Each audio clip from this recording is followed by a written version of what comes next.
What does freedom mean to you? Does it mean the freedom to choose? The freedom to have a family and raise your kids according to your own values? What about living a wild, adventurous life, experimenting with music, relationships, or art? What does freedom really mean? What if freedom meant something that only a few Americans still understood? What if it meant that your choices and your values were set by you, rather than by some politician in a far-off capital? Some people think we're only free to choose to live exactly how they live, by their moral code, or their narrow worldviews. But if liberty means anything, it means that you, and you alone, have the power to exercise your rights to which the laws of nature and nature's God granted you. It's time to put these principles back into action. It's time to restore the American dream, activate in our communities, and take our country back. It's time to wake up, America.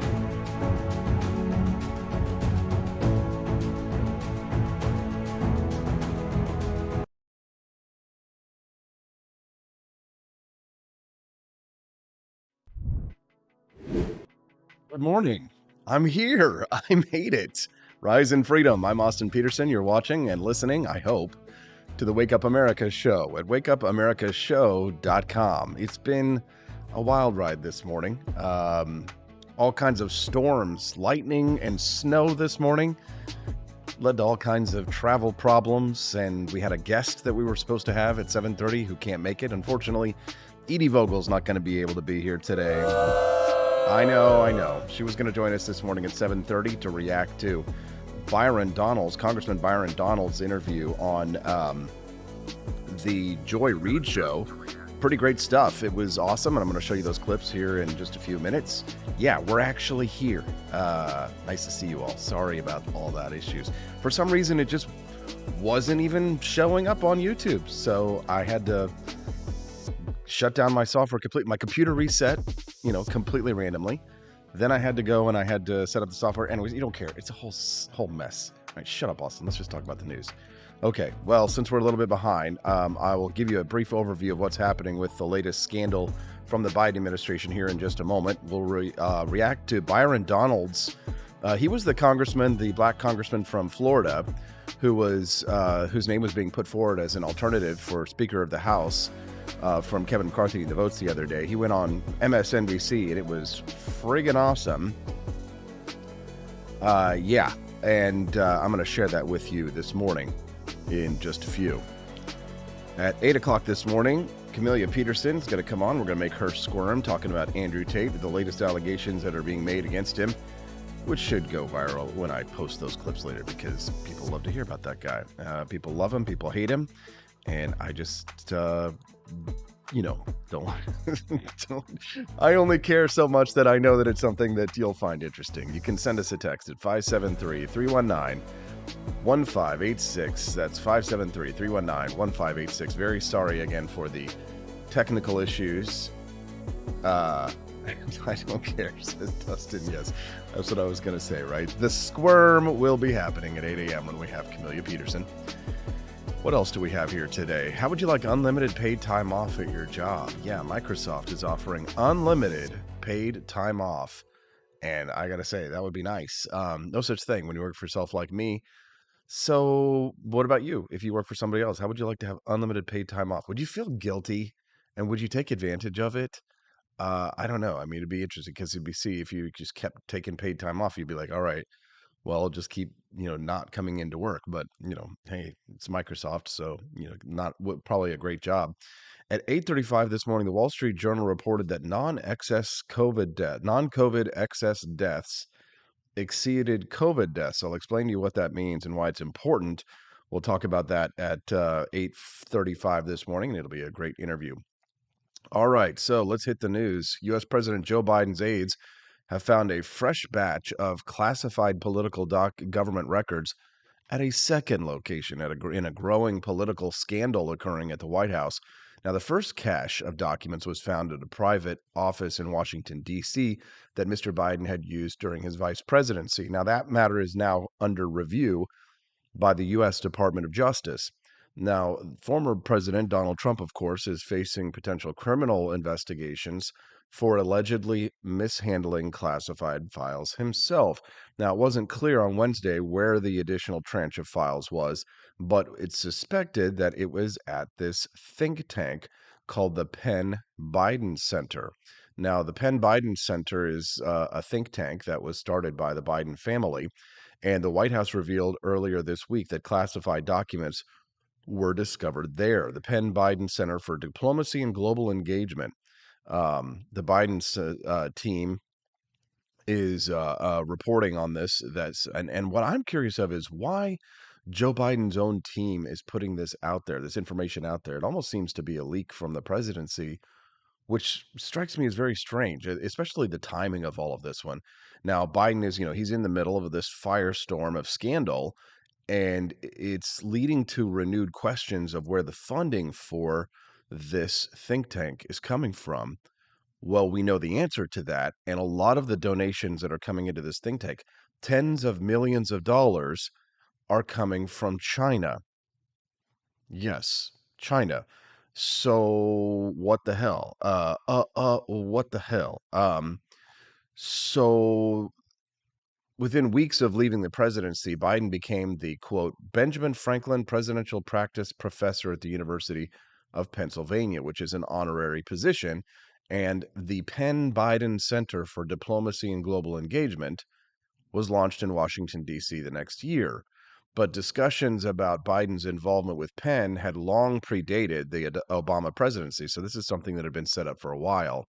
And this was according to emails that had been revealed from Hunter Biden's laptop. So the Biden Institute for Foreign Relations focuses on foreign policy. In addition to the Institute of University of Penn, the school has an existing office in D.C. that will be expanded to house a D.C. office for VP Biden. This was from the Hunter Biden emails. Again, this is wild stuff. Hunter confirmed these notes, but emphasized they needed to be very confidential because they were not set in stone. This plans to build this Penn Biden Center, where tens of millions of Chinese yen were coming in to this foreign think tank. Now, Joe Biden left the vice presidency in 2017, and then he was hired as a professor at Penn less than 4 weeks than that. And he was paid the exorbitant sum of $776,000, nearly double what full-time professors at Penn made during the same time. So it was really, and he wasn't really a teacher. He was really more of a resident. He was on campus so infrequently that it was actually news when he was there. So Penn was paying him $717,000 to do nothing. And then he set up the Penn Biden Center where he was, when he was still vice president and was talking about becoming a professor and all this kind of stuff. Never happened. As president, Biden was not able to head this center, but now that these classified documents from his time at as vice president were found there at the Penn Biden Center, and he wasn't actually there, and tens of millions of dollars of Chinese money was coming into this Penn Center, and Hunter Biden's laptop revealed the machinations of setting up this, you have to wonder what role Hunter Biden played in this Penn Center. And was Hunter implicated? Was he involved in securing tens of millions of dollars of Chinese money and to go to this Penn Center? And if so, what did they promise in exchange for that? That's a good question. Something that I think that we're going to have to explore even more as this gets murkier and murkier as things are heading down. All right, when we get back, we're going to talk about this Byron Donalds character, this Republican who went on MSNBC, and it was a hell of a time. We're going to respond and react to those clips when we get back on the Wake Up America Show at wakeupAmericaShow.com. Good morning to the Cantina Group. This is Elon Musk, the CEO of Twitter. And I just want to say thank you for watching the Wake Up America Show. I've decided that Austin Peterson will be the new CEO of Twitter.com, effective immediately. First thing to do, though, is I've got to go and blast off into space.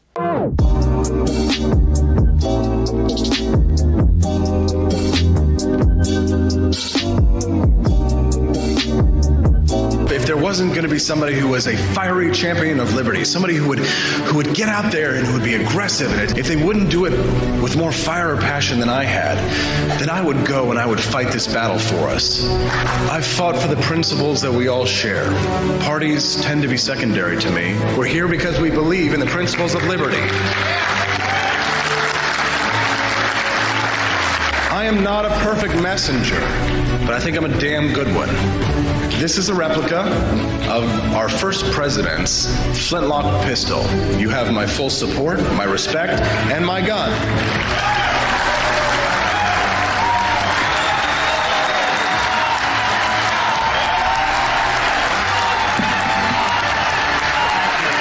I think that the heart of my philosophy is much more libertarianism than well, that's the fashionable word these days, I guess. A conservative is no longer just that. He's a libertarian and always has been.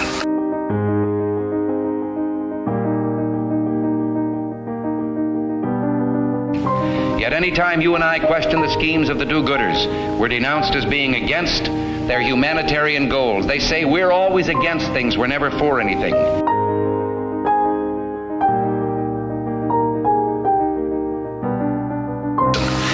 What is fascism? Fascism is private ownership, private enterprise, but total government control and regulation.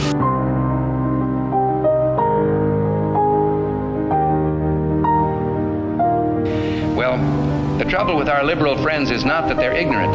It's just that they know so much that isn't so.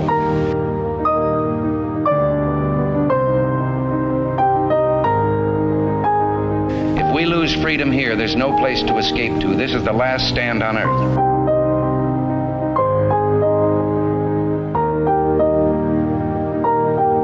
This is the issue of this election. Whether we believe in our capacity for self-government or whether we abandon the American Revolution and confess that a little intellectual elite in a far distant capital can plan our lives for us better than we can plan them ourselves.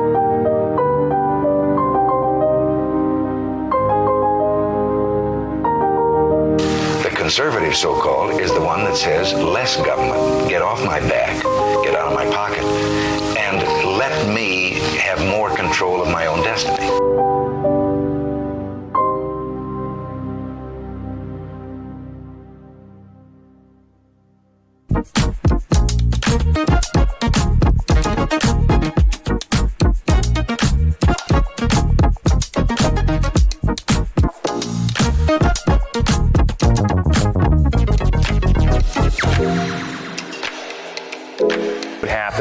If I had to pick up the phone, call 911 for one of my family members or one of my neighbors, what would I do if no one was on the other end to respond?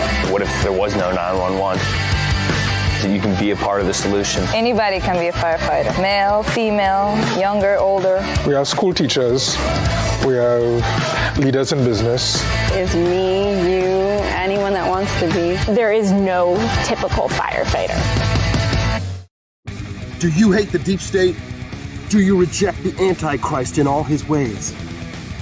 Do you believe that aliens controlled LBJ to assassinate John F. Kennedy? Did you know that the shot can put chemicals in you that will make you more sensitive to 5G? Do you love America? Do you want more freedom? Do you like smoking hot red-headed libertarians? Then the AP for Liberty shop is for you! Check out all the awesome new merch and have a happy new year! Fight the deep state, reject the Antichrist. Visit AP for Liberty shop and get your patriotic merchandise now, or the deep state wins.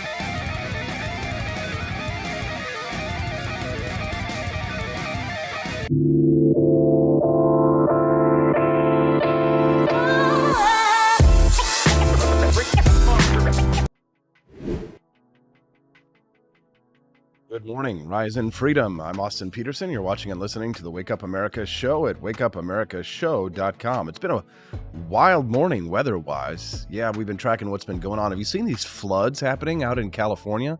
I saw this terrible story this morning about this 5-year-old boy who was swept away from his mother's arms, and they've been looking for him for days, and I just hope that he's okay, but it's not looking good. It's really terrible to see these natural disasters. California, of course, one of the states most prone to natural disasters. So if you have any family or friends out there, it might be a good time to check up on them. Such odd weather here this morning in Jefferson City. We had a thunder and lightning storm, and then it rained, and then it snowed. That's Missouri for you. 35 degrees currently right now in the capital of Missouri. Yeah, it's pretty gross outside. Unfortunately, we don't have Edie Vogel. She was going to be joining us this morning on the program, but she couldn't make it in because she didn't want to slip and fall and break her back. And you know what? I completely understand. So let's give Edie a little bit of encouragement here. She's like, you can make fun of me if you want on the show. I'm like, I wouldn't do that, Edie. I only like to make fun of people to their face. You can text the show today at 573-319-1586. That's 573-319-1586 for the show. Let's see if we've got any text messages yet this morning. Somebody said F. Account suspended. Scott Horton show. Scott Horton got suspended? Man, I know a lot of people like him, but he and I pretty much hate each other, so c'est la vie. A pleasure, brother. Somebody texted in. This is my year in the East. Cary North 198. When you're in town, I'd love to have you sit in my lodge. Oh, in North Carolina. Oh, okay. Yeah, that'd be fun. I love North Carolina. North Carolina. Okay. It'd be fun to be the weather girl for the Wake Up America show. I tell you what, I didn't tell you how exciting. Yesterday I had that meeting with the ad agency. We're going to get some new sponsors, by the way. Not just our friends at Lear Capital, which is quite exciting, but I'll tell you this, things are looking good. Things are looking up. Also, I want to say thank you very much, by the way. Let's give a round of applause for our friend Maria for sending in, let's go back to our clean scene before we get to the Twitter wheels, for sending in some cash as well. We appreciate that. I'm trying to buy a new lens for my secondary camera for my guests, because if you take a look here, there we go. See this is this camera right over here. You can tell this is my GoPro that we've got sitting on the desk, but the third camera back here, see how kind of grainy that is? It's not really that nice. See this beautiful shot right here in full nice high definition. So I need to buy a new lens for that camera over there, and the type of lens that I need to be able to to show my guests looking pretty and nice full HD like this one it's about $300 to $500. So hoping to raise some cash for that. If you want to donate to that cause, you can by sending a super chat at youtube.com/AP for Liberty. And hopefully the new sponsors will come through soon and you'll start seeing new advertisements. I'm really excited because this new agency contacted me, and they're the agency that works with Mike Rowe and Dan Bongino. So totally legit. Big one. Very exciting news. Found us through Lear Capital. So this is exciting stuff. And it's going to allow me to be able to create more content, hopefully hire a staff soon, and really be able to expand the production quality of this program, and maybe even start producing more programs. Give Judge Napolitano his own show right before me, and it's this whole libertarian network. Wouldn't you love to see it? Yeah. I'd be like, every day I'd just be looking at all the staff in the studios being like, oh, feeling so good, so excited. Anyways, all right, let's get to the news, because I know that's what matters. That's why you come here, right? Or is it just to see Austin pat himself on the back? All right, so this is Congressman Byron Donalds from Florida, and this was an interview that he did on MSNBC with Joy Reid, and oh God, it was so good. Take a listen. You've defended and actually have co-sponsored 2 pieces of legislation opposing critical race theory. What is critical race theory in your view? Oh, critical race theory actually comes from critical theory. And essentially what it does at the graduate level, it talks about the implications of racial policies in the past in American history, their impact on society today. The impact on law. Hold on. The issue with critical race theory, if you distill it down into K-12 education, is you do not have the ability to have the detailed conversation of critical race theory at the graduate level. And so here's my question. If it seeps down into K-12 education, is it stuff that students are not prepared to be dealing with? Shouldn't students just be learning about reading, writing, and arithmetic? And so you don't believe that students should be learning about the racial history of the country? Because critical race theory is not taught. Hold on. Critical race theory is not taught in a single K through 12 school. That's not true. One moment. It's a legal theory that's taught in law schools. Okay, we're going to have to come back and continue this conversation. We're actually literally out of time. They're telling me you have to go. Okay. Critical race theory is not taught in our schools. And learning about racial history actually would be good for you show. I'm going to give you the last word. But I we're appreciate going to Pause. Hold on. Let's go back. I'm sorry. We're going to have to come back and continue this conversation. We're actually literally out of time. They're telling me you have to go. Okay. Critical race theory is not taught in our schools, and learning about racial history actually would be good for you. It's your show. I'm going to give you the last word, but we're going to do this again. We can come back. That's Byron Donalds, thank you very much.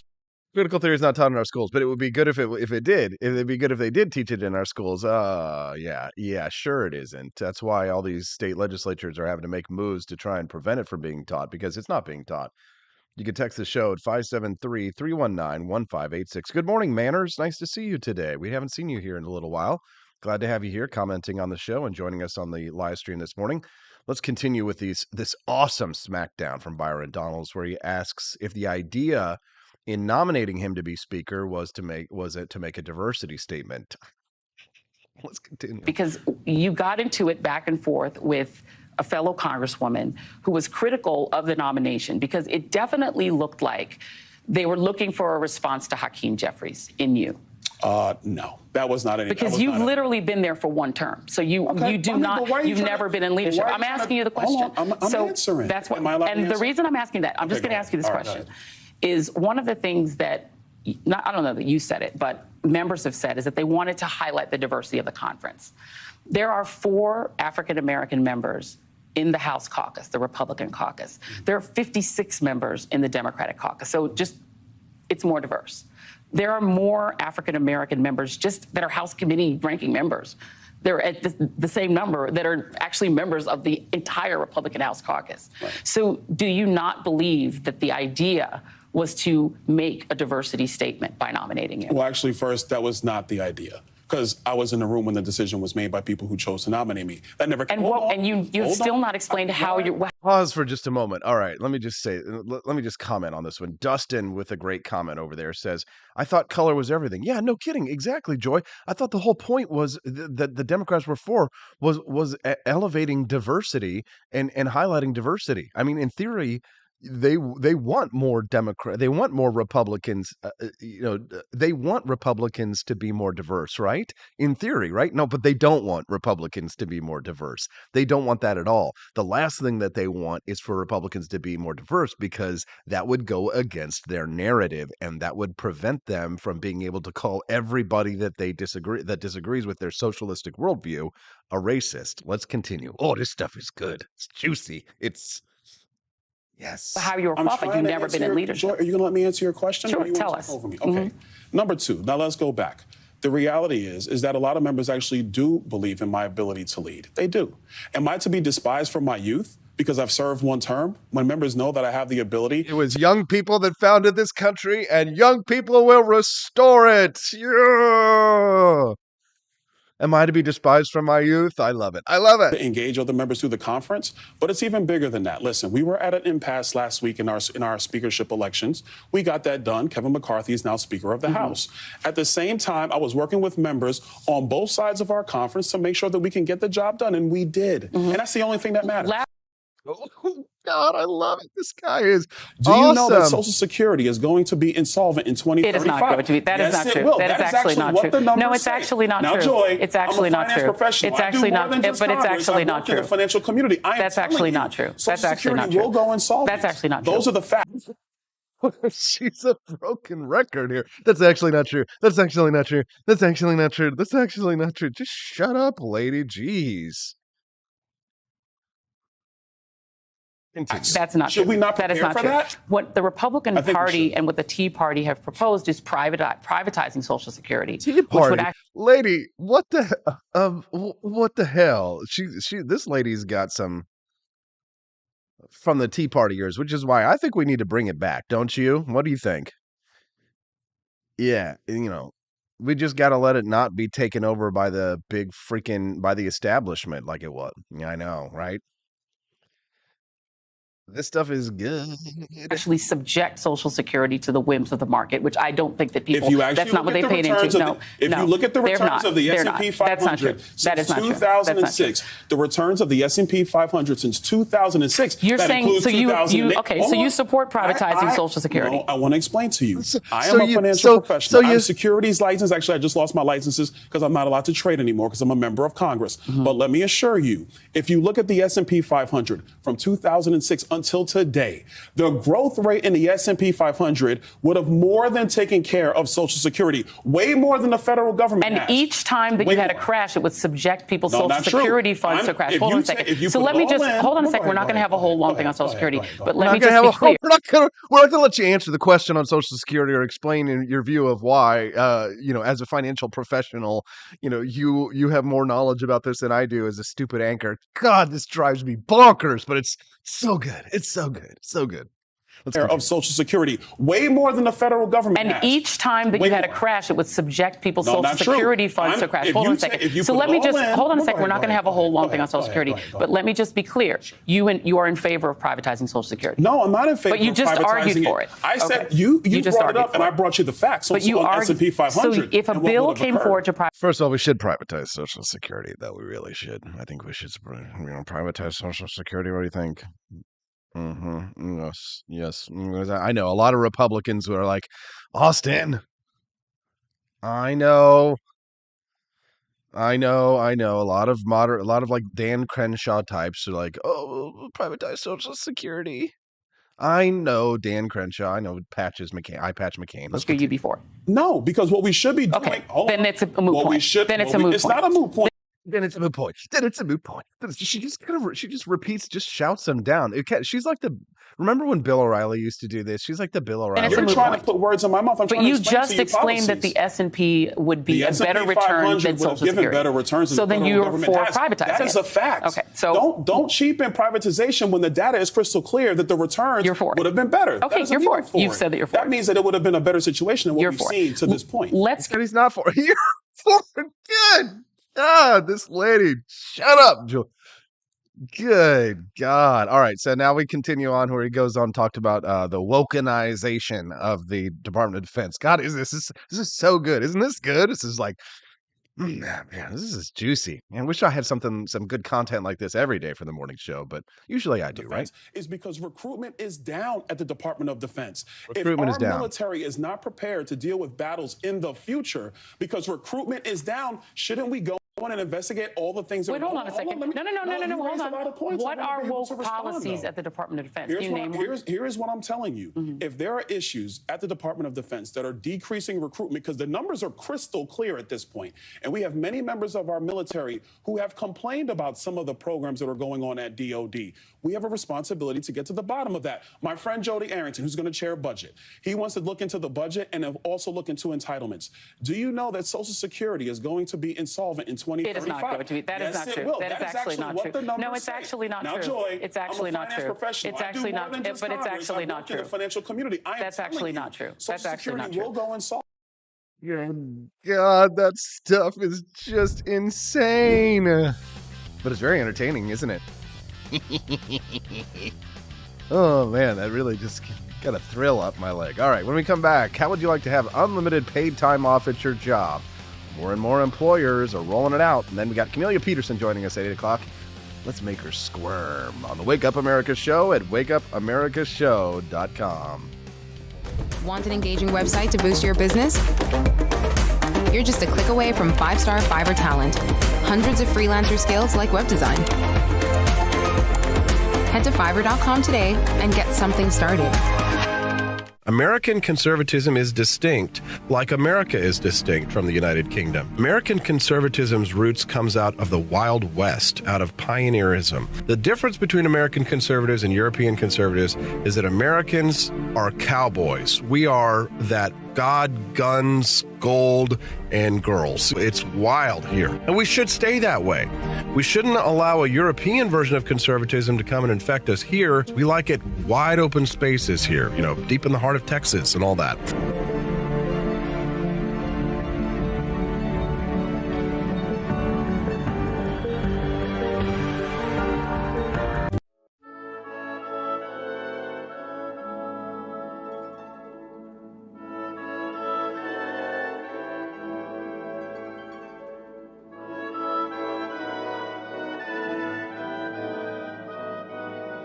Hey there, it's your favorite Vice President, Joe Biden. I wanted to talk to you today about the Wake Up America show, the best source for all your political news and commentary.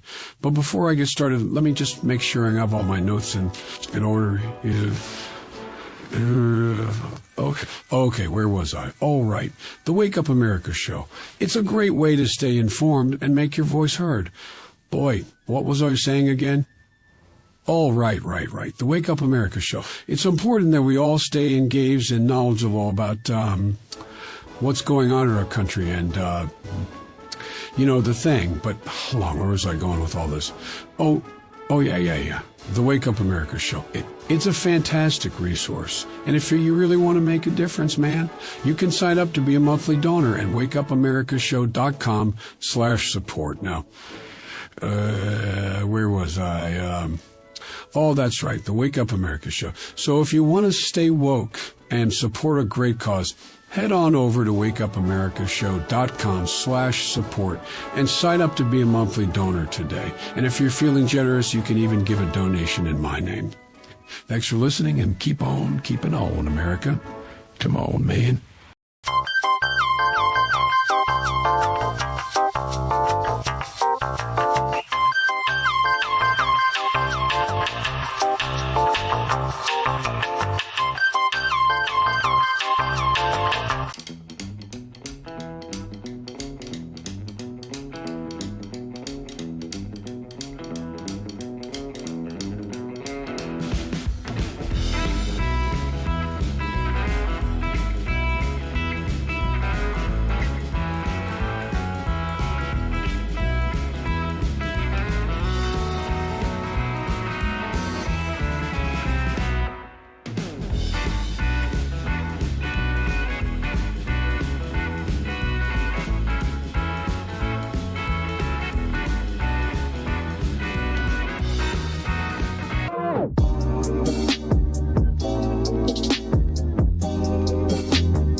Thank you for watching the Wake Up America show with my dad. Today, I'd like to share with you 3 reasons why you should visit Dad's online store at apforlibertyshop.com. Number 1, you can get exclusive freedom-loving merch designed by AP himself or me mum, Steffi. Liberty Laura has made some designs as well, and blimey, they are great! Number 2, most of these products are so wicked that they aren't even allowed to be advertised on Facebook or Instagram. Modern machine guns and a proper keychain. Plus, our Grover Cleveland t-shirt is so spicy apparently that leftists on Facebook specifically banned it from appearing on the website. Number 3, you're supporting liberty lovers just like you. Spend your money where you earn it, and you help me Pops build a community that supports what you believe. Bloody hell, this commercial is running too long. Gotta run. Bye now. Don't forget to visit apforlibertyshop.com. That's apforlibertyshop.com.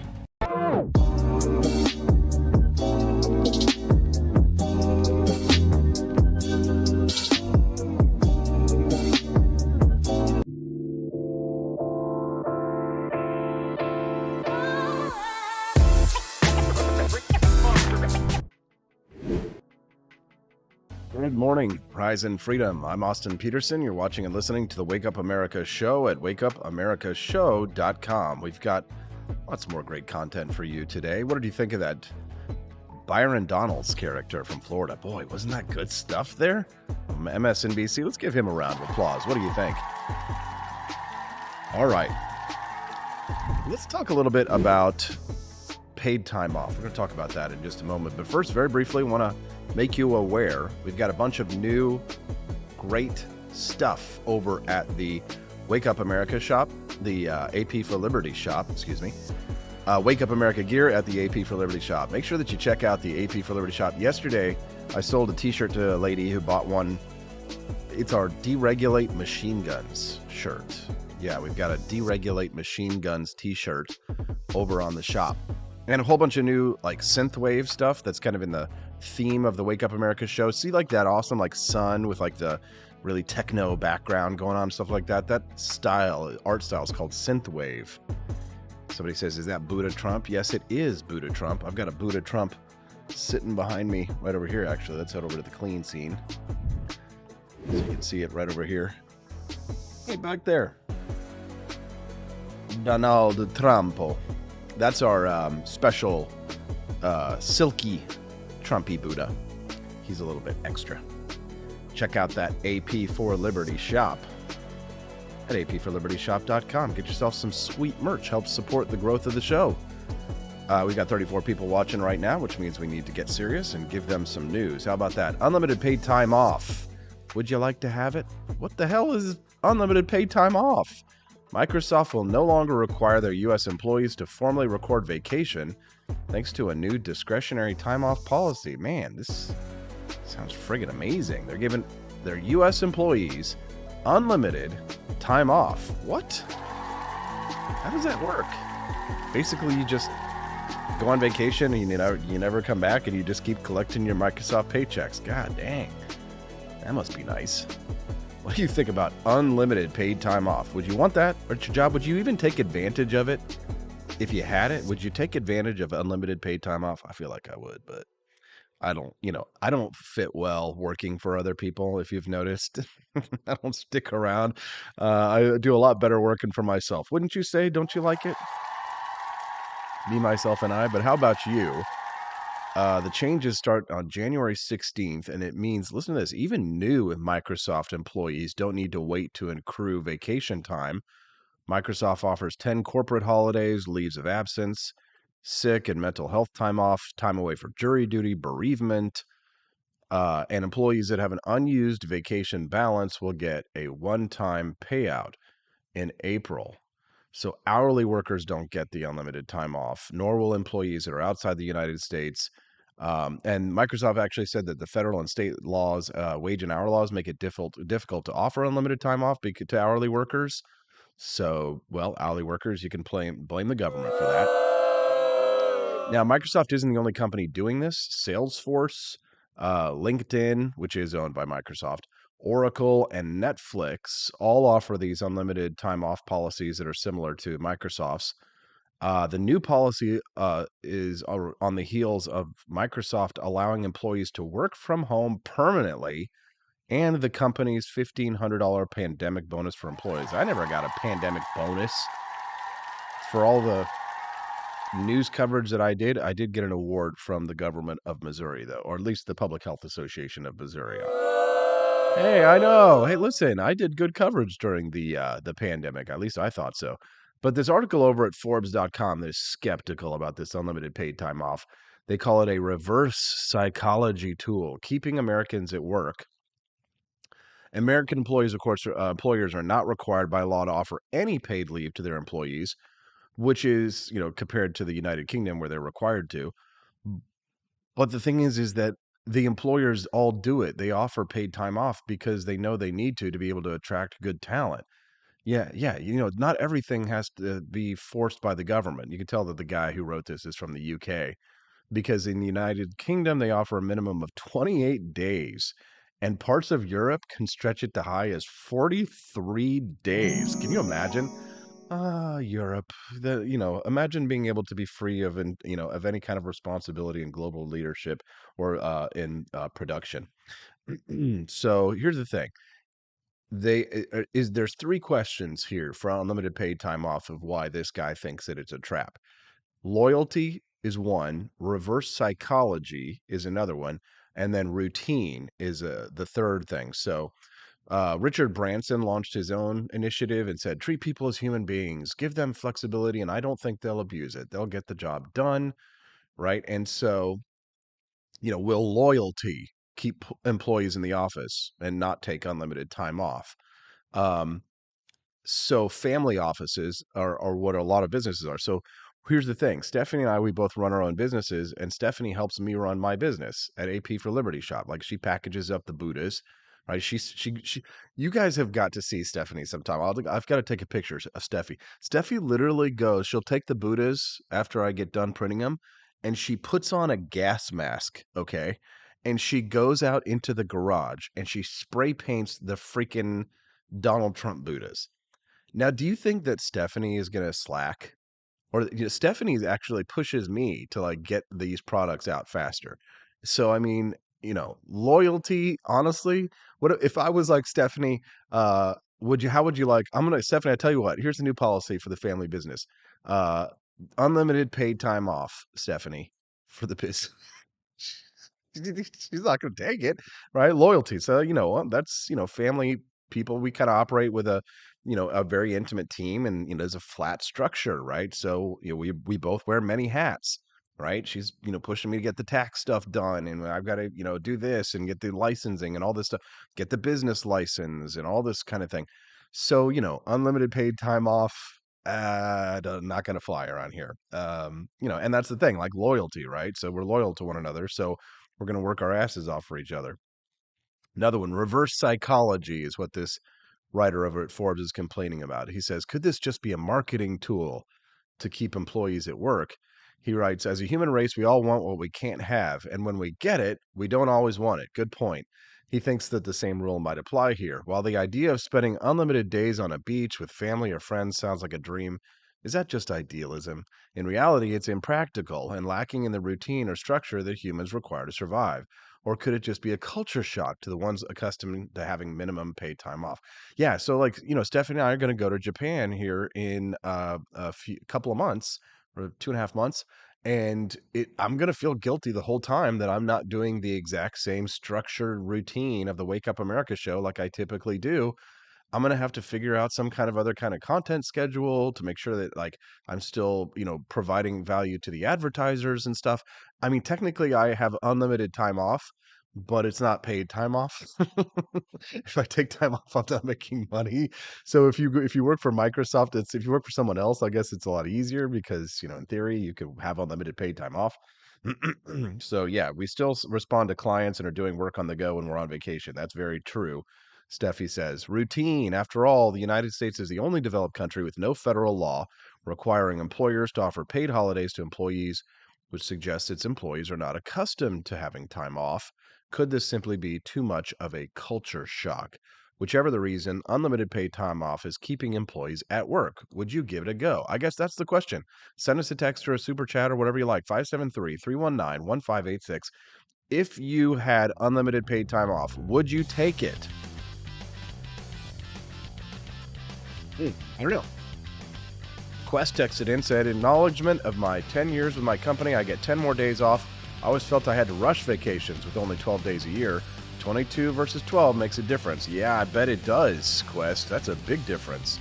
All right, we'll be back with Camelia Peterson on the Wake Up America show. When we get back on the WakeUpAmericaShow.com. I'm Donald Trump, and I approve this message. Believe me, Austin Peterson is the best. He's got the greatest Wake Up America show I've ever seen. Whenever I tune in the mornings and watch the live stream, let me tell you, he has got the absolute best content. I love his guests. It's just a total blast to watch, and I highly endorse and recommend the Wake Up America show. It's terrific, believe me. Hello, my name is Kelvin. Welcome to Frenchy Bush. This is my Didi's website, and I've decided to speak to you with my real voice for the first time ever to tell you about how cool Frenchy Bush is. But I've decided that this is the perfect opportunity to share with you. Frenchy Bush is a good website. You should follow us on socials. If you like Frenchies or any kind of bulldogs, me and my new brother George are going to try to make your life more fun. Hello, I'm George. My neck isn't really thick yet, but it will be. We are so glad you're here. Please ignore my floating eyeball. It helps me spot predators who might be approaching from the sides. Didi made Frenchy bullshit to review things that he uses on me and my brother to tell you if it's good or bullshit. Take this collar, for example. Didi really likes it. Didi said it's really handy because us Frenchies got thick necks. Need something really tough. People think Frenchies are little, but if you look at us from below, you can see we are really pretty buff. Beefcake. Yes. Look at my creamy thighs and chest. Yes. You like that? Big brother, please focus. Frenchy Bullshit. Please follow us for more great content and read the Frenchy Bullshit blog for more fun and cool stuff.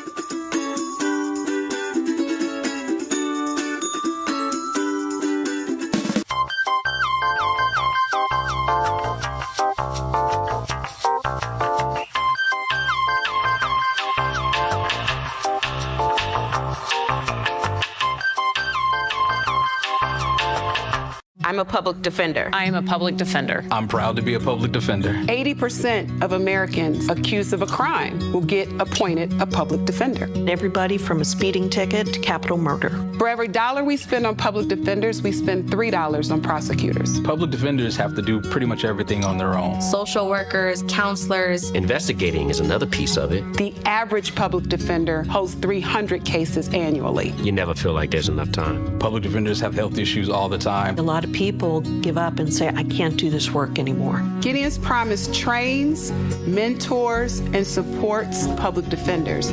There are a lot of people who say that they would not still be public defenders, but for Gideon's Promise. It's fueled me to continue on in this fight. Gideon's Promise has changed the face of public defense. People see us as troublemakers.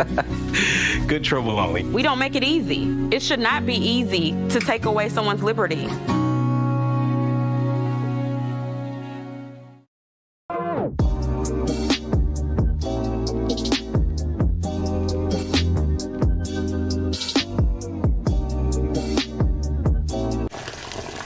Ever hear the one about the frog? Put a frog in a pot of boiling water and it'll jump right out. Here's my resume again. But put a frog in a pot of cool water and slowly heat it up, and that frog will boil.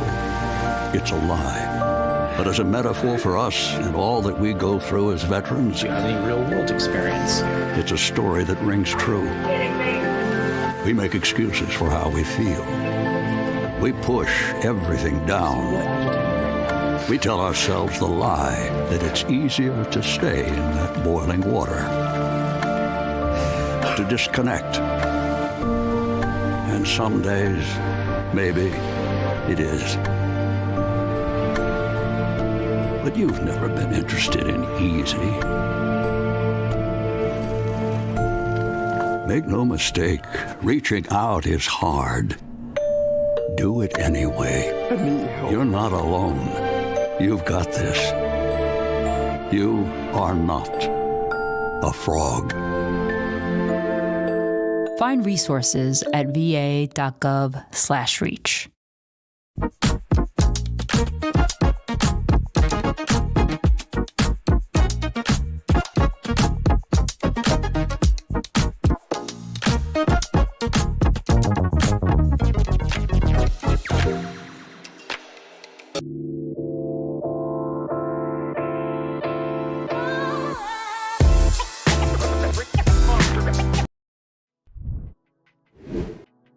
Good morning, Rise and Freedom. I'm Austin Peterson. You're watching and listening to the Wake Up America Show at wakeupAmericaShow.com. All right, it's that time of the week where we sit down with our good friend Camellia and we try and make her squirm. Now, joining us on the program is our good friend Camellia Peterson. Hi, CJ.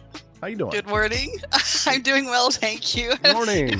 Don't understand this fascination people have with trying to make me squirm.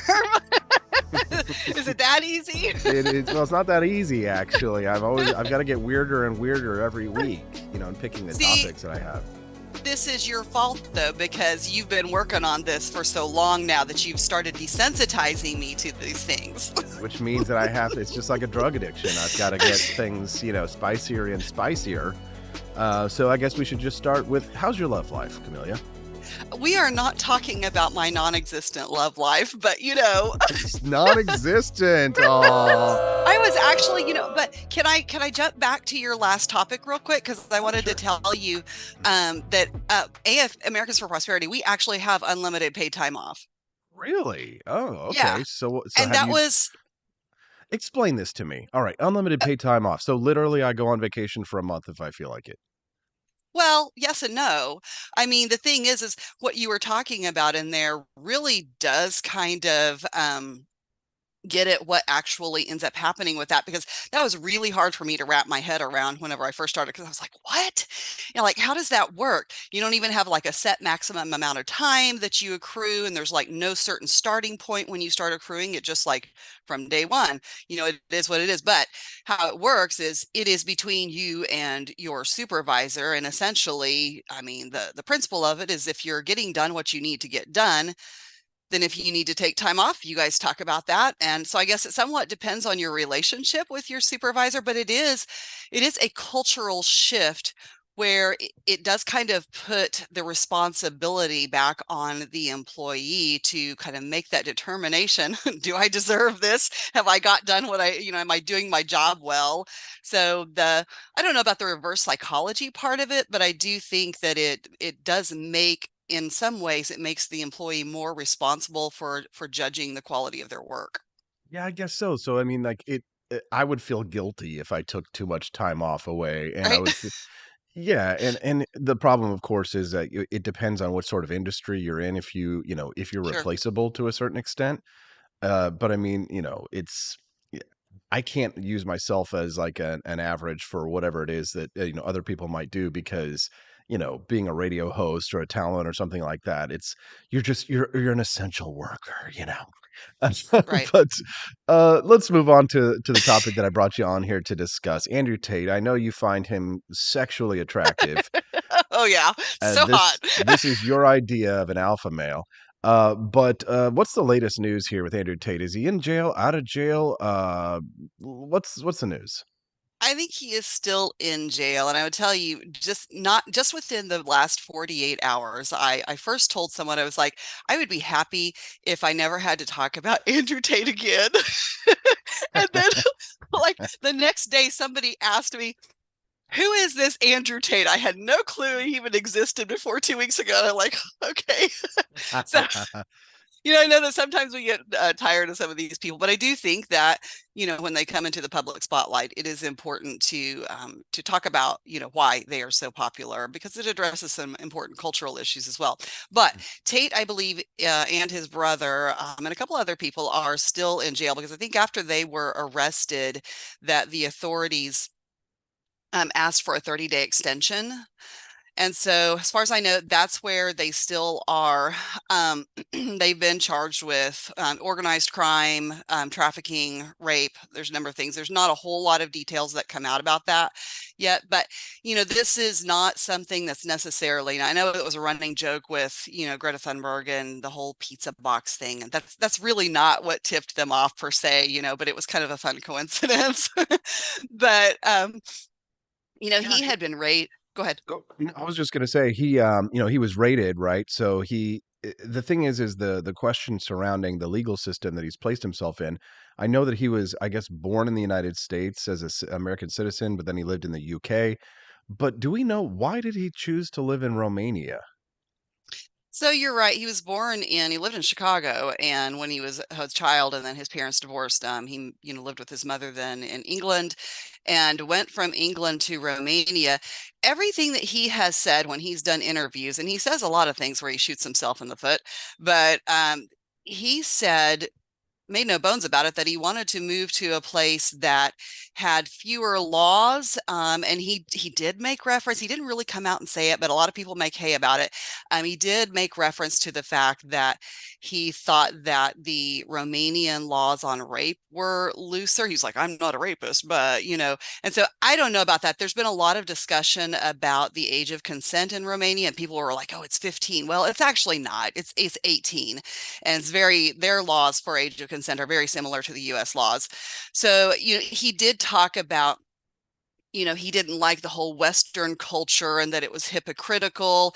And, he wanted to go to a place where he had more freedom, less interference by the police. And if it was going to be corrupt, he wanted to be able to be more free to be corrupt and, throw his money around right along with everybody else.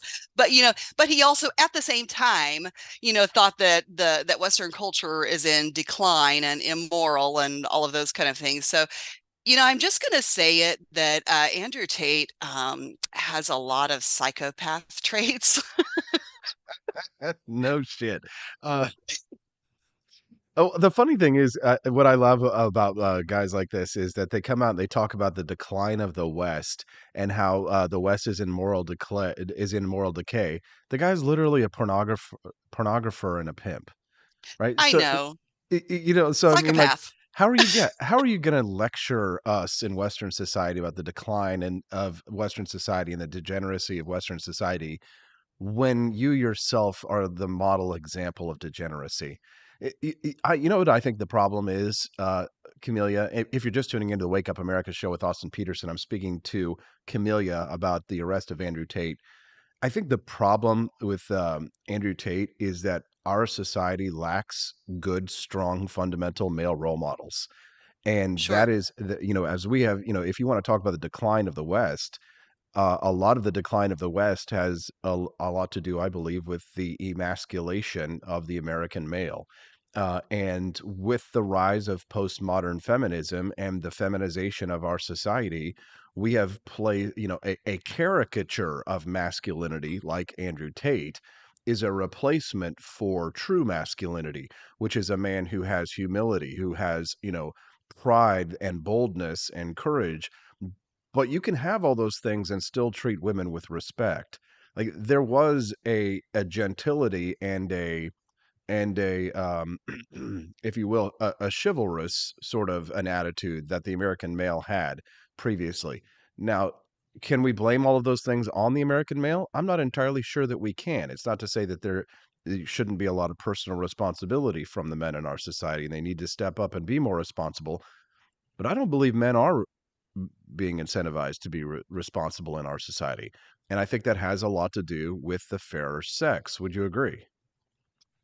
I do agree, although lately, so I have been very, I guess sympathetic to this for a long time. In fact, even growing up, I remember my dad talking about how that, in TV shows and media that, men were denigrated. Their role in the family was denigrated. And it just is, he talked about that. So I guess I already had an awareness and, I was in tune with that to watch for it. And we certainly have seen that get progressively worse to the fact that, to the point where, men felt like they had to start being effeminate in order to, get that attention from women as, whatever wave of feminism we're on now that's, perverted from what feminism actually was. But I do think though, lately I've been on this kick. I do think that we are at a point where for a long time women were like, we need to be equal, woe is me, feel bad for women. It's like, at some point you need to quit playing the victimhood card. You need to just, women are strong, do it, be quiet and just, do it. And so I think we're at that point with this kind of backlash that we've been seeing over the last, probably 20, 30 years, from men. And we've kind of reached this boiling point.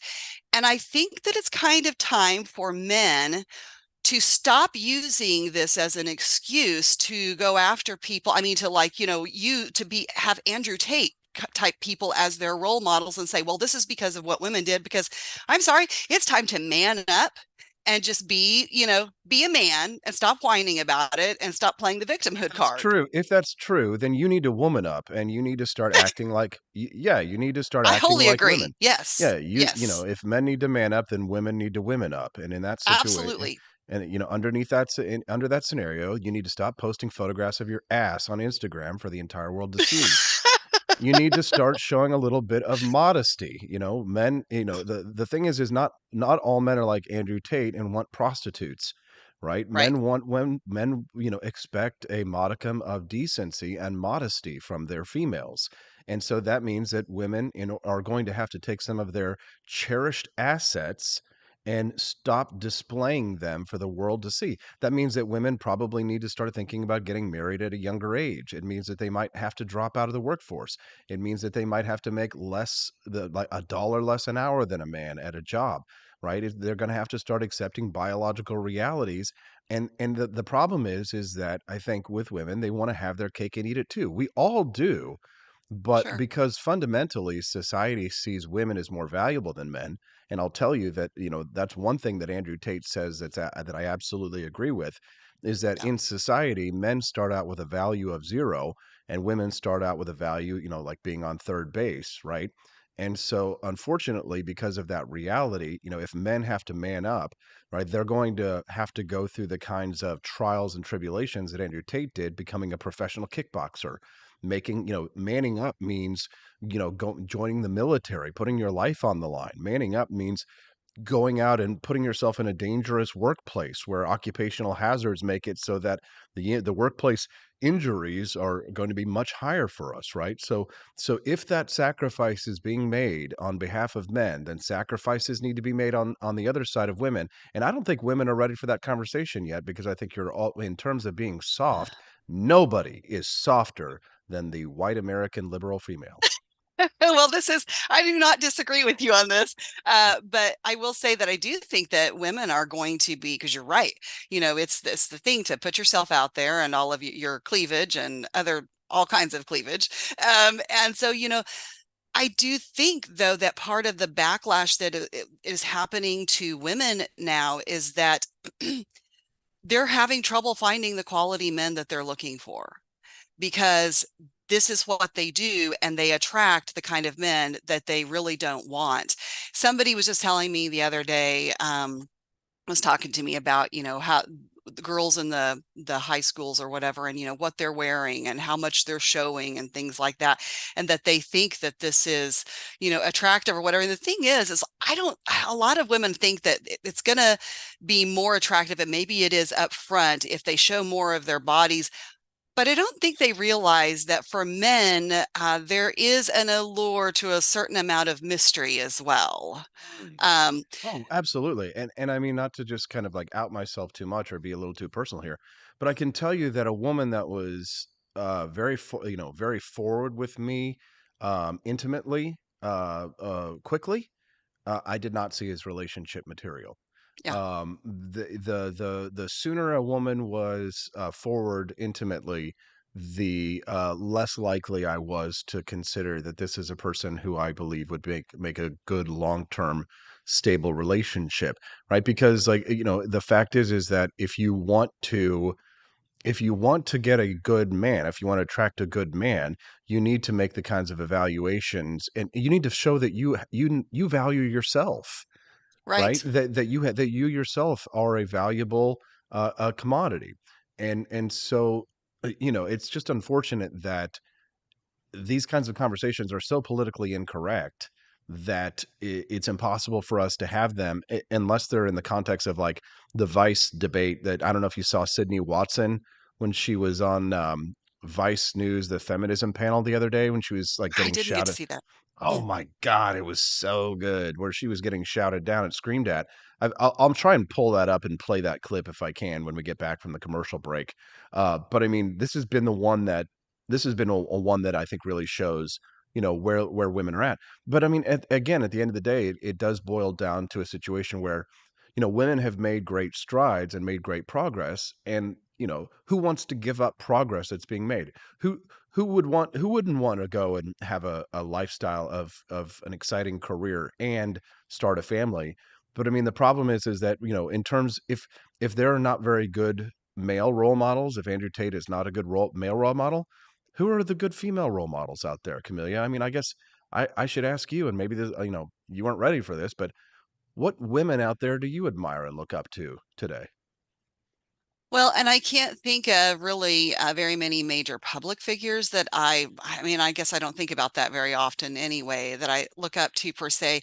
But I was thinking about this, is that um, the male role models, and I guess the female role models alike, that we hear most about are the ones who are more negative, because they're, they attract more attention, they get more media time, they get more airtime. Whereas the people who are really, they're doing what they should do, they're not doing it out loud. I mean, they don't need to do it out loud. They're doing it quietly, because that's just how they live. That's how they exist. And so we don't see as much of those people. I've kind of been beating this drum lately about the site for, I can't remember the man's name now without looking it up. But anyway, his site has been around for quite a while. It's called The Art of Manliness. And it's so good. The content is so good. In fact, a couple of weeks ago, I was asking, is there any equivalent to this for women?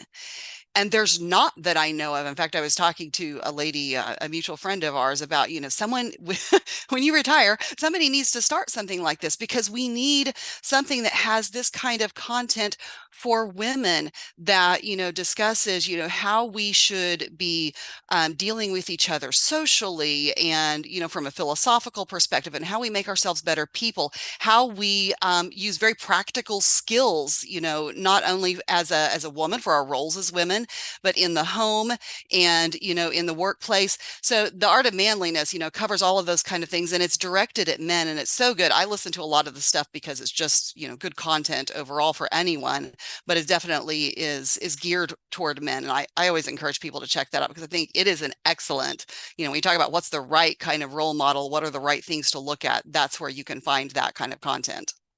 That's good stuff. Camellia Peterson, is there anything else that you think our listeners should know before we let you go today?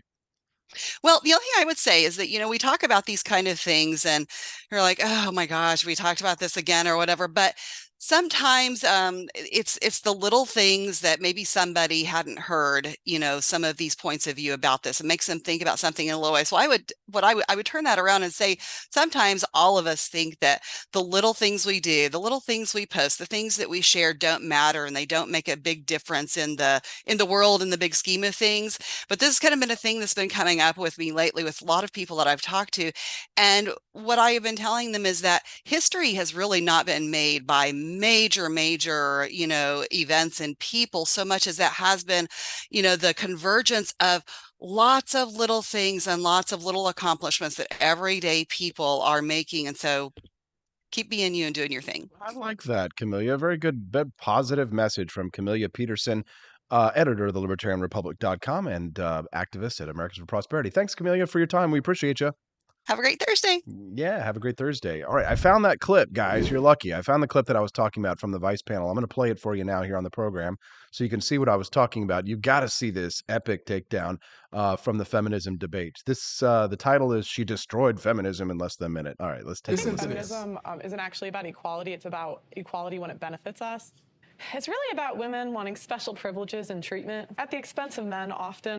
I think it's alive and well, sadly. I think life is easier if you're a girl. I think there's a lot of benefits that men don't have. I'm not going to speak anything to race. I'm just talking about gender specifically. It's usually like an excuse. Like, honestly, I think as a girl, you have equal opportunity in the world. I think there's benefits. Like, for example, we have quotas for women in specific jobs that are given to us that aren't given to men. So yeah, I would say it's easier being a girl. That ignores a lot that I'm a woman with a Oh disability. my so there's a God. lot stopping me that you don't have to think about. I'm talking about as a woman. So the barriers, right, that we constantly ignore that are very much systemic and microaggressive, right? We see them and experience them every day. Like what in the U.S.? So, like what? What would you like to know an example of? I know you said that there's like barriers. I want to know what barriers in the U.S. today as a woman. Well, as a woman or as a woman of color? Let's be specific. As a woman. Yeah. Well, no, I can't answer as a woman. I can't make this shit up. Y'all heard it. You can't. I can't make this stuff up. Oh my God, that is good stuff. Can we watch that one more time? Before we go? I really want to let this sink in because I just love seeing this chick take them down. It's about equality when it benefits us. It's really about women wanting special privileges and treatment at the expense of men often. And I think it's alive and well, sadly. I think life is That girl, that lady's face. Hold on, can I bring that back here for just a minute? I'm gonna try. I don't know if I can rewind shorts or not. I can't. Oh, that sucks. easier if you're a Continue. girl. I think there's a lot of benefits that men don't have. I'm not going to speak anything to race. I'm just talking about gender specifically. It's usually like an excuse. Like, honestly, I think as a girl, you have equal opportunity in the world. I think there's benefits. Like, for example, we have quotas for women in specific jobs that are given to us that aren't given to men. So yeah, I would say it's easier being a girl. That ignores a lot that I'm a woman with a disability. So there's a lot stopping me that you don't have to think about. I'm talking about as a woman. So the barriers, right? Right. See, they have to change the subject away from being a woman because it has to be, well, a disabled woman or an African American woman, right? MJM2 over there says, I thought, quote, libertarian want women to be individuals and live their lives without interference. Absolutely. But you can have your opinion about society and culture and behaviors. Libertarianism just means that you don't want the government to force people to be that way, right? But as a libertarian, you can go out there and, be a prostitute if you want, and you can go out there and be a nun, right? That is libertarianism. But it's, while I wouldn't advise anybody to be a nun or a prostitute, right? That's my own opinion, and I'm allowed to have that. That's part of liberty. That we constantly ignore, that are very much systemic and microaggressive, right? We see them and experience them every day. In the U.S., So, like what? What would you like to know an example of? I know you said. What would you like to know an example of? She has to swallow before she says that because she knows she ain't got You shit. said that there is like barriers. I want to know what barriers in the U.S. today as a woman. Well, as a woman or as a woman of color? Let's be specific. As a woman. I said as a woman. Well, no, I can't answer as a woman. I can't make this shit up. Y'all heard it. Listen. Yes, it's so good. It's so good. Even though we've had a rough start to the show today, I feel like it's still pretty good, don't you? What do you think? All right, we'll be back with more of the Wake Up America Show at wakeupamericashow.com. Want an engaging website? Good morning to the Cantina crew. This is Elon Musk, the CEO of Twitter. And I just want to say thank you for watching the Wake Up America show. I've decided that Austin Peterson will be the new CEO of Twitter.com, effective immediately. First thing to do, though, is I've got to go and blast off into space.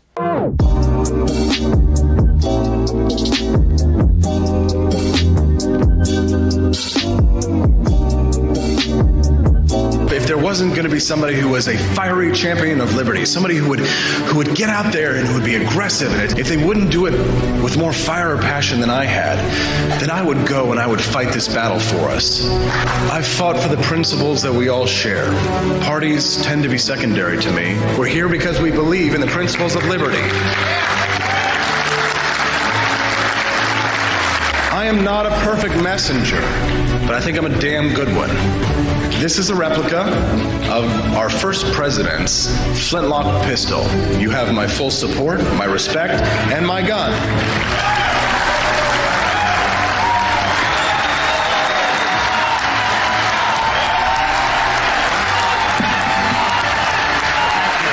I think that the heart of my philosophy is much more libertarianism than well, that's the fashionable word these days, I guess. A conservative is no longer just that. He's a libertarian and always has been.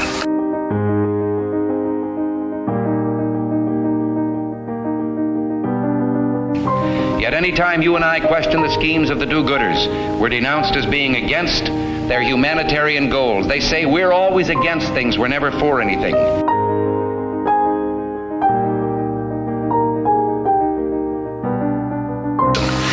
What is fascism? Fascism is private ownership, private enterprise, but total government control and regulation.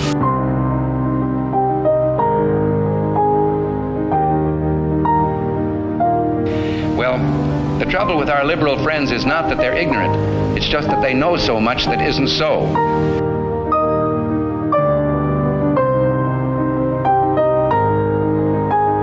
If we lose freedom here, there's no place to escape to. This is the last stand on earth.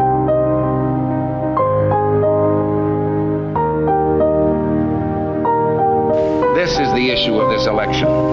Whether we believe in our capacity for self-government or whether we abandon the American Revolution and confess that a little intellectual elite in a far distant capital can plan our lives for us better than we can plan them ourselves.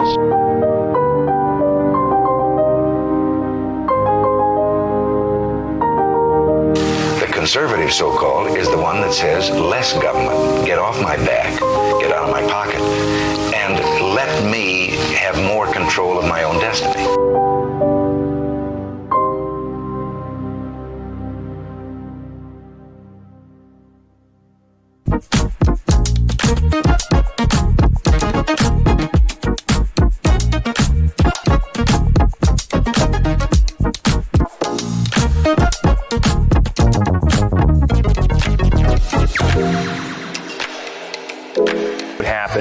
If I had to pick up the phone, call 911 for one of my family members or one of my neighbors, what would I do if no one was on the other end to respond? What if there was no 911? You can be a part of the solution. Anybody can be a firefighter. Male, female, younger, older. We have school teachers. We have leaders in business. Is me, you, anyone that wants to be. There is no typical firefighter. Do you hate the deep state? Do you reject the Antichrist in all his ways? Do you believe that aliens controlled LBJ to assassinate John F. Kennedy? Did you know that the shot can put chemicals in you that will make you more sensitive to 5G? Do you love America? Do you want more freedom? Do you like smoking hot red-headed libertarians? Then the AP for Liberty shop is for you! Check out all the awesome new merch and have a happy new year! Fight the deep state, reject the Antichrist! Visit AP for Liberty shop and get your patriotic merchandise now, or the deep state wins!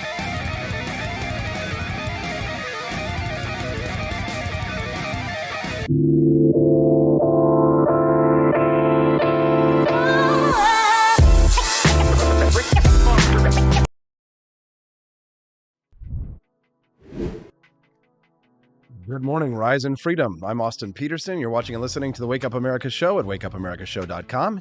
Yesterday, I spoke to Danielle Pensack from Turning Point USA about M&M's going woke. Will Mars? Are they going broke? We'll talk about that when we get back. Take a listen. Field coordinator at Turning Point USA, and she's joining us again for her, I believe this is her fourth appearance on the show. Daniela, good morning, and thank you so much for joining us today. Yeah, thanks for having me.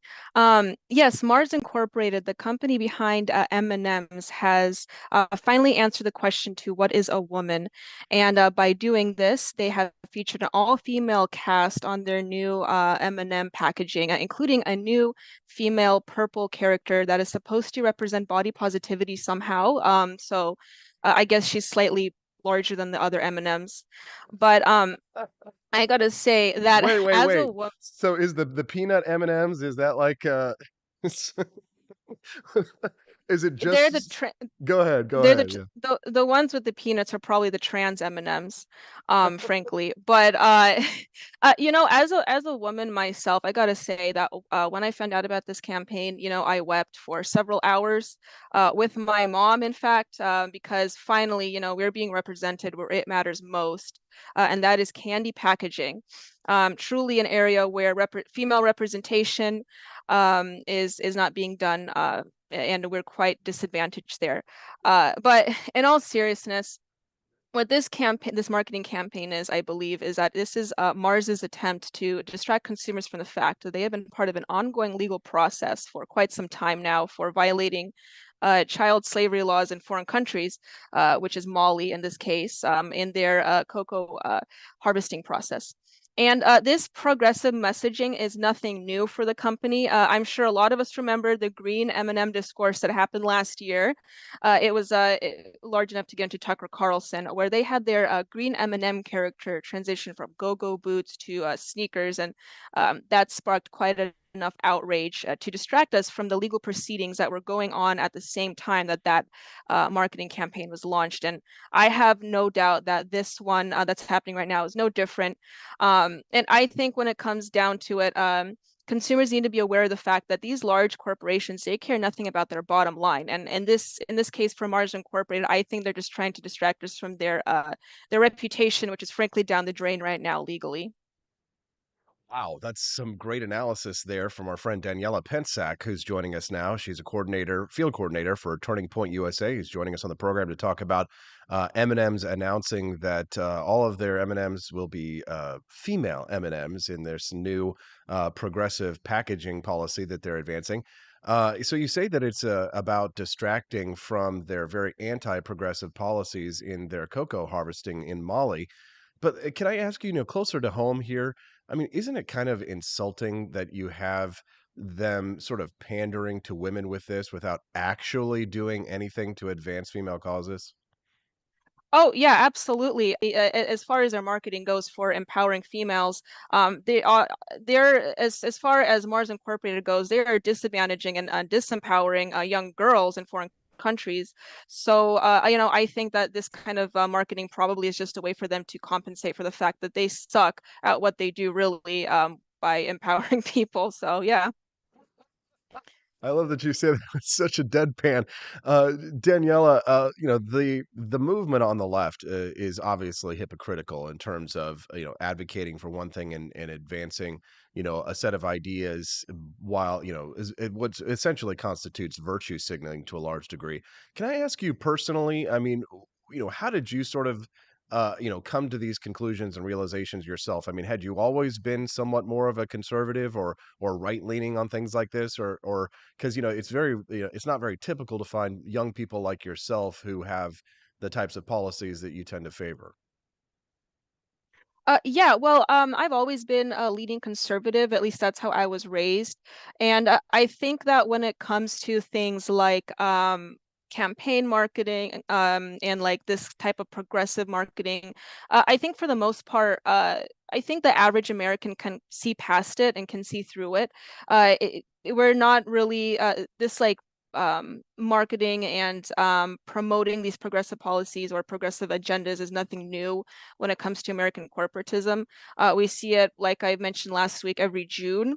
And I think people on both sides of the aisle, whether that be the right or the left, we kind of can see past that, and that this is just their large corporations and their attempt at getting the bottom line, the dollar from the consumer, which is and I gotta say, I'm not completely against it, because that's what companies do, that's what businesses do, is that they're supposed to seek money from their consumers. But yes, I would say personally that I have always leaned conservative and more so libertarian, though. Well, we like to hear that. If you're just tuning into the Wake Up America show with Austin Peterson, you can send us a text at 573-319-1586. We're speaking to Daniela Pensack. She is a field coordinator for Turning Point USA. You sent me a few stories the other day when we were talking about getting you back on the program. And one of these stories that caught me eye was caught me eye. Oh, it's like pirate speak here today. Was about the Canadian board that was threatening Dr. Jordan Peterson's license over tweets. What was your take on this story? Yes, this is yet another attempt at censoring people that may speak their own truth when it comes to the like such as Jordan Peterson. As far as his messaging goes, I don't agree exactly with everything he says, but you can't deny the fact that he is speaking truth to a lot of these things that are happening. And this is just another attempt for progressives to militantly censor, I believe, and to uh, take voices away from people that really are spreading truth. Do you think, Daniela, that the left really is upset about the fact that Dr. Jordan Peterson is giving hope to young men, a demographic that the left widely despises? I think there is some truth to that, yes. As far as Jordan Peterson goes, he has been quite a strong voice for young men in the West for quite some time, and there is a lot of benefit to that. Society definitely, I would say, for the most part, discourages young men for promoting their masculinity, and I don't think there's anything wrong with that. And they do need a role model or someone to encourage that for them. And I can easily see that the progressive media and these establishments are trying to take the voice away from people that are trying to promote that. And we've had conversations in the past about Andrew Tate and how he's really not the best role model for young men. But it sort of makes sense why young men grasp onto caricatures of masculinity like Andrew Tate because of the lack of good, proper, strong role models in our society. Would you agree? Yes, absolutely. As far as young men go, I don't think that they're obviously, when it comes to following people like Andrew Tate, that their intentions are ill, or that it comes from a bad place. You have to go to the concept of tabula rasa, and what it is that they're a blank slate. They're just looking for somewhere where they can feel like they can express themselves in a positive way, and sometimes they will go down these pipelines where they will follow like people like Andrew Tate with these terrible reputations and backstories. Um, and sometimes they'll follow someone a little bit better, like Jordan Peterson, but it is definitely important, I think, in society to promote these ideas of masculinity in a positive light so they won't fall down these pipelines where they end up following people like Andrew Tate. Tabula rasa, there's your master's degree showing there. That's Daniela Pensack who's joined us right now talking about being a blank slate. You can send us a text at 573-319-1586. That's 573-319-1586. Another story that you sent me was this story about young teens who are struggling with obesity. This is a conversation we started yesterday, struggling with obesity are being pushed to take advantage of surgery and of obesity medication at a much younger age. Your thoughts on this story, Daniela? Yeah, as far as that goes, I think the answer is quite simple. And I think a lot of Americans can agree that when it comes to that, healthy diet, exercise, that's all it takes. I believe that in this day and age, we are relying too much on the medical industry and on big pharma to circumvent certain issues that really just have a simple solution in some cases. And I'm not against, obviously going to the doctor, taking your medicine, finding the right medicine for you. But at the same time, especially when it comes to children, we really need to take a step back and consider that there are alternatives that have been around for quite some time. In fact, all of human history. And sometimes when it comes to finding a solution, the simplest solution is the best one. And in this case, that is, go outside and play. A lot of young people today are stuck behind a screen, and that's what they're used to. And they don't really know that. Well, they probably know instinctively, but they're obviously heavily discouraged from people now to really just go outside and play. And I think people in my generation have done that. And so we're not quite as large, but in the future generations, I'm frankly worried for them because, as far as I can see, they're just not playing anymore outside. And it's really sometimes it's just as simple answer as that. There it is. Go outside and touch grass. That's her advice for you Yes. there if you're getting fat, Daniela Pensack. Is there anything else that you think that our listeners should know before we let you go, Daniela? Well, we touched on quite a few topics today, but and I think I made my topic on the M&M story quite clear, and that we should be a little bit more conscious of these companies when they're, as far as their messaging goes, they don't care about anything they say in this progressive garbage. And I think the fact that a lot of Americans are becoming more in tune with that and understanding that, and we should be more conscious about what we consume, and whether that means supporting a business that disempowers young girls and boys in different countries, or the fact that we could get too fat eating their products. We need to be a little bit more conscious of what we do. There we go. Daniela Pensack, field coordinator for Turning Point USA. I have to say, Daniela, I am extremely impressed with the quality of your reporting and your punditry here. Thank you very much for your time, and we appreciate you very much. Look forward to seeing you again next week. I'm Donald Trump, and I approve this message. Believe me, Austin Peterson is the best. He's got the greatest Wake Up America show I've ever seen.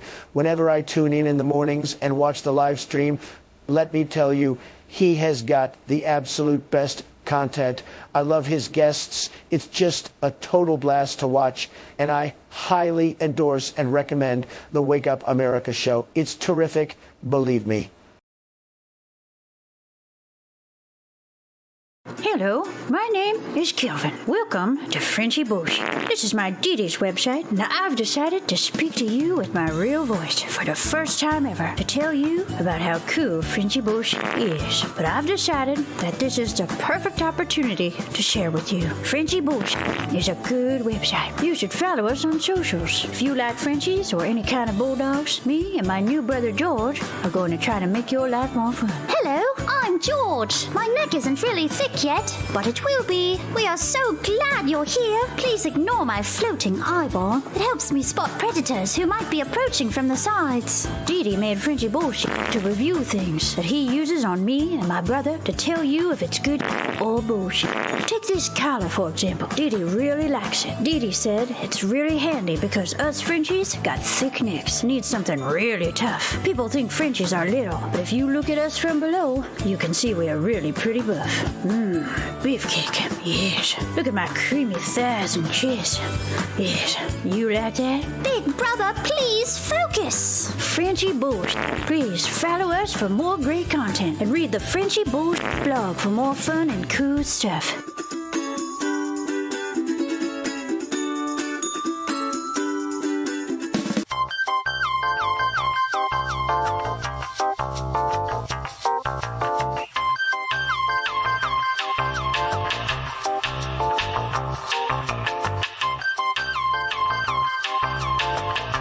I'm a public defender. I am a public defender. I'm proud to be a public defender. 80% of Americans accused of a crime will get appointed a public defender. Everybody from a speeding ticket to capital murder. For every dollar we spend on public defenders, we spend $3 on prosecutors. Public defenders have to do pretty much everything on their own. Social workers, counselors. Investigating is another piece of it. The average public defender holds 300 cases annually. You never feel like there's enough time. Public defenders have health issues all the time. A lot of people give up and say, I can't do this work anymore. Gideon's Promise trains, mentors, and supports public defenders. There are a lot of people who say that they would not still be public defenders, but for Gideon's Promise. It's fueled me to continue on in this fight. Gideon's Promise has changed the face of public defense. People see us as troublemakers. Good trouble only. We don't make it easy. It should not be easy to take away someone's liberty.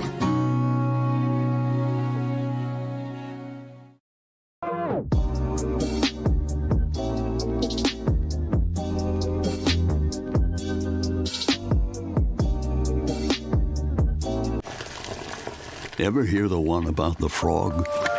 Put a frog in a pot of boiling water and it'll jump right out. Here's my resume again. But put a frog in a pot of cool water and slowly heat it up, and that frog will boil. It's a lie. But as a metaphor for us and all that we go through as veterans, any real-world experience. It's a story that rings true. We make excuses for how we feel. We push everything down. We tell ourselves the lie that it's easier to stay in that boiling water, to disconnect. And some days, maybe it is. But you've never been interested in easy. Make no mistake, reaching out is hard. Do it anyway. You're not alone. You've got this. You are not a frog. Find resources at va.gov/reach.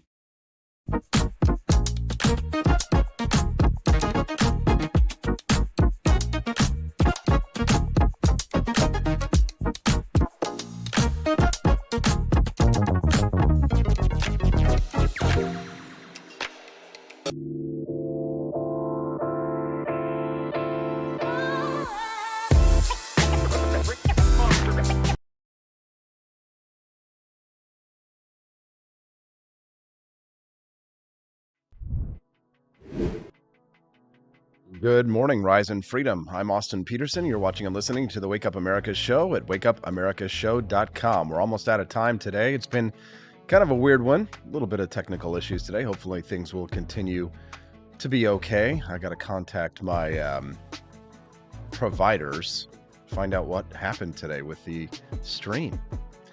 You can text the show at 573-319-1586. That's 573-319-1586.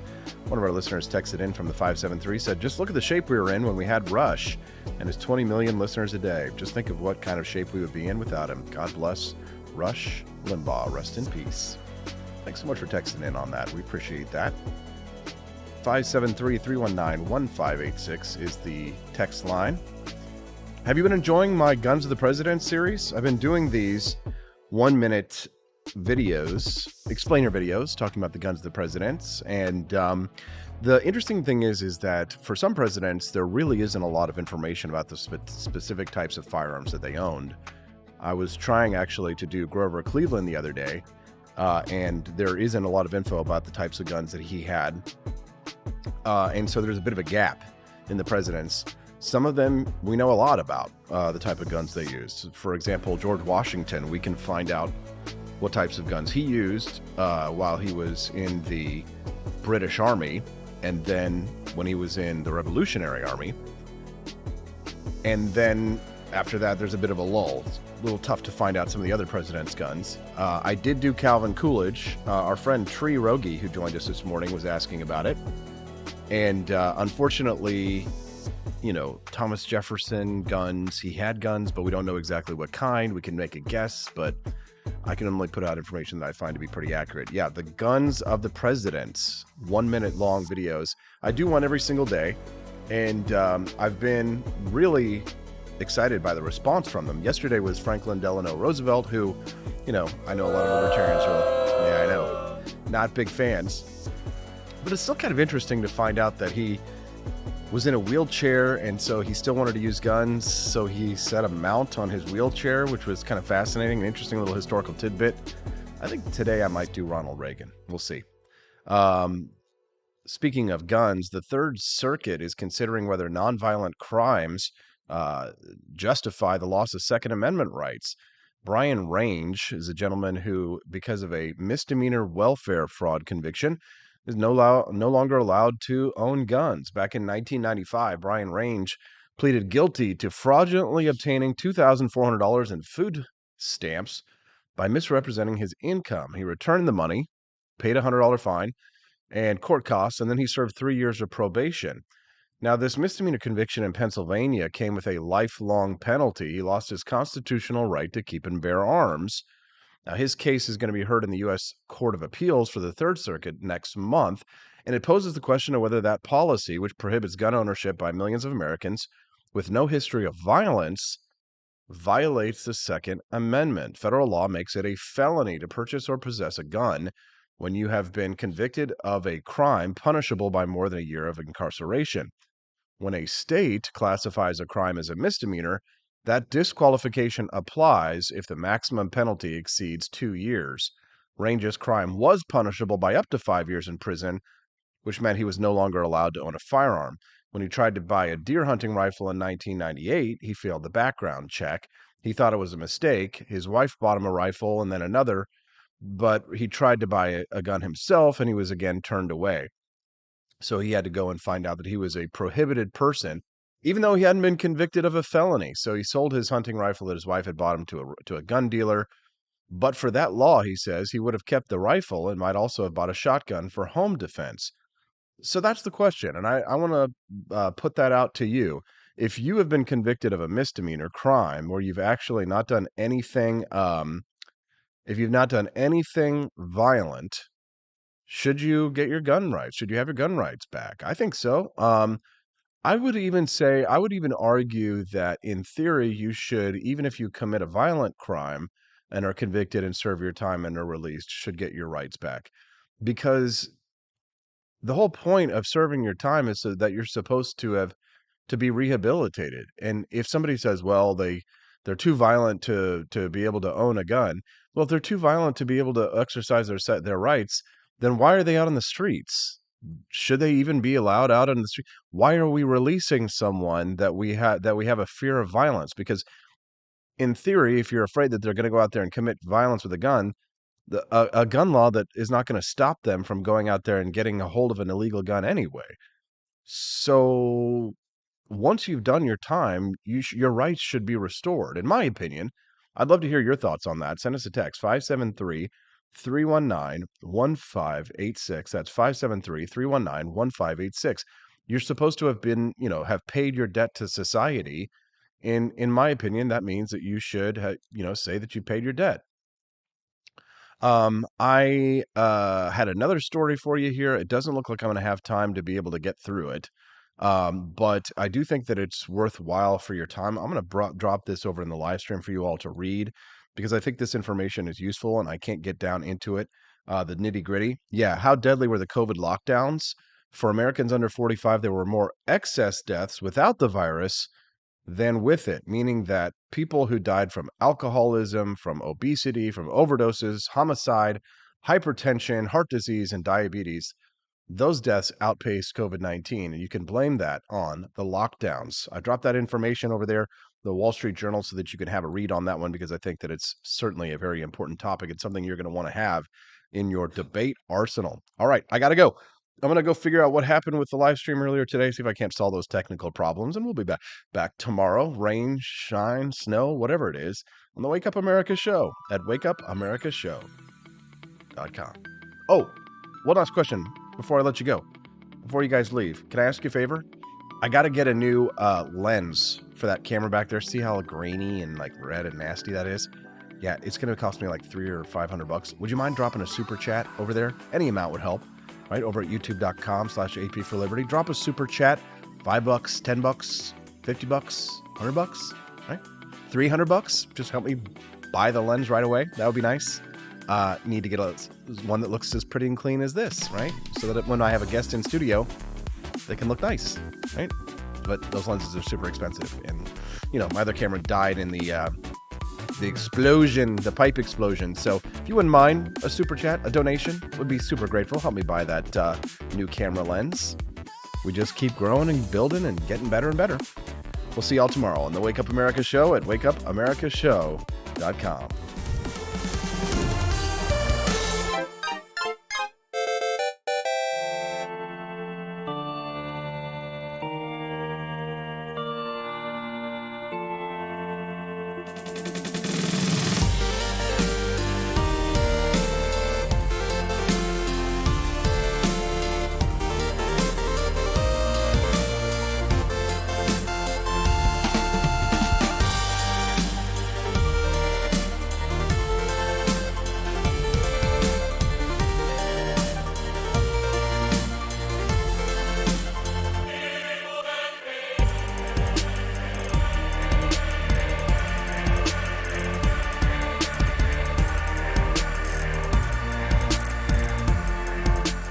I like shooting things, but whenever I can't shoot something, I like to cut things. My life isn't all about shooting and stabbing and cutting, though. Sometimes I have to do actual work, but when I work, I still like to have fun.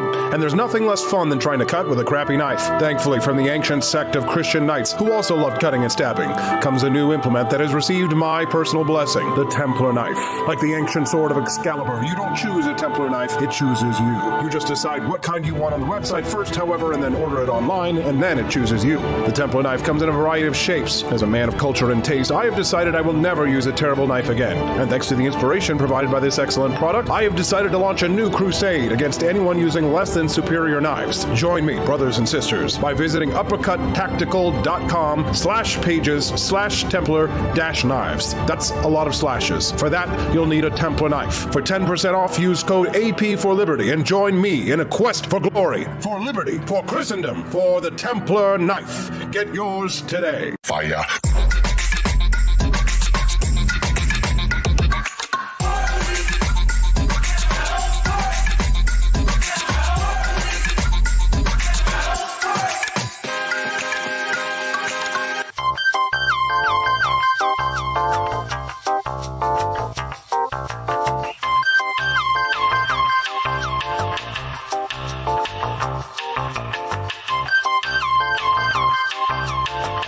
Hello, this is Barack Obama, and let me tell you why Austin Peterson stinks, and you should never pay attention to anything that he has to say.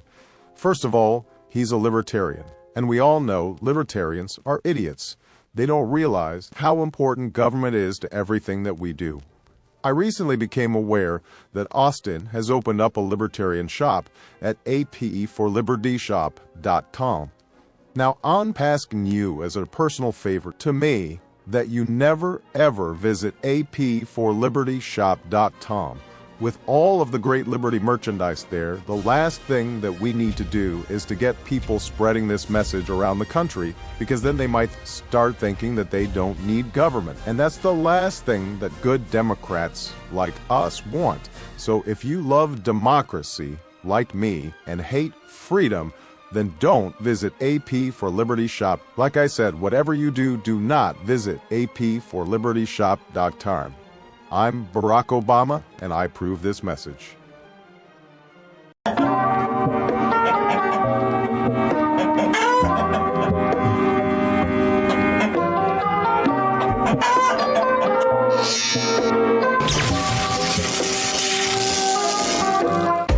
Want an engaging website to boost your business? You're just a click away from 5-star Fiverr talent. Hundreds of freelancer skills like web design. Head to Fiverr.com today and get something started.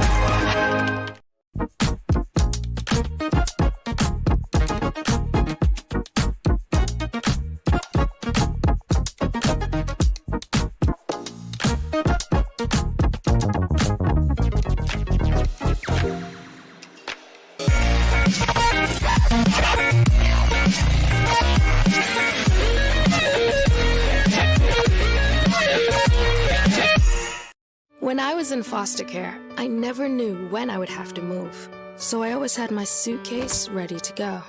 Then one day, I was adopted. My new parents opened their hearts and home to me. My parents cook my favorite breakfast for me every morning. My parents take me on trips I never thought I would go on. They gave me a home and an even better reason to use that suitcase. My parents aren't perfect, but they're perfect for me.